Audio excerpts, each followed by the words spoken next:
পেনাল্টির সম্ভাবনা এবং পেনাল্টি। রেফারিকে আমরা দেখতে পাচ্ছি তিনি ভিএআর রুমের দিকে এগিয়ে যাচ্ছেন। পসিবল পেনাল্টি বলা হচ্ছে, একটি পেনাল্টি কিক পেতে পারেন।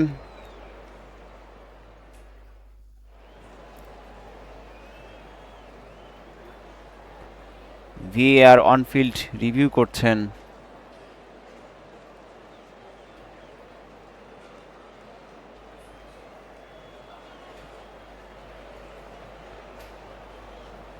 যদিও আসলে প্রথমেই ফ্রি কিক থেকেই এগিয়ে গিয়েছেন।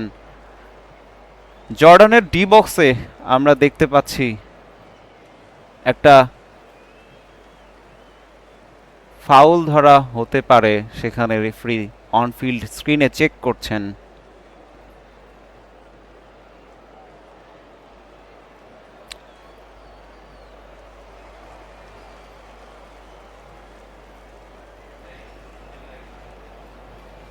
রেফারি হয়তোবা কিছুক্ষণের মধ্যে সিদ্ধান্ত দিয়ে দেবেন। রেফারি এগিয়ে আসছেন, তিনি কিন্তু আসল ফল থেকে তৈরি সম্পূর্ণ প্রিজারভেটিভ মুক্ত ফ্রুটিকা, পিওর মানে ফ্রুটিকা বলছেন, তিনি কিন্তু বলছেন গোল পোস্ট চেক করে তিনি এই মুহূর্তে তার কাছে যেটি মনে হলো সিদ্ধান্ত তিনি জানিয়ে দেবেন। অনফিল্ড স্ক্রিনে তিনি দেখলেন আর্জেন্টিনার হয়ে একটি পেনাল্টির সম্ভাবনা এবং পেনাল্টি। আর্জেন্টিনার হয়ে পেনাল্টির কিকটি কে নেবেন এই মুহূর্তে? লিওনেল মেসি থাকলে আমি বলতাম তিনি হয়তো মিস করতেন।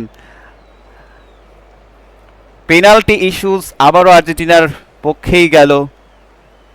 ডিবক্সের ভেতরে একটি ফাউল কাউন্ট করলো ভিএআর রুম। লাউতারো মার্টিনেজ তিনি গোল খরায় ভুগছেন এই মুহূর্তে, তাকে আমরা আসলে গোলের দেখা পেতে পারি। লাউতারো মার্টিনেজ পেনাল্টি বক্সে বল রেখে তিনি আসলে বলের দিকে তাকিয়ে আছেন, গোল কিক করবেন। দীর্ঘ শ্বাস ফেলে তিনি এগিয়ে গেলেন এবং গোল! আর্জেন্টিনার দ্বিতীয় গোলটি এলো লাউতারো মার্টিনেজের কাছ থেকে। আমরা দ্বিতীয় গোলের দেখা পেলাম 31 মিনিটের মাথায়।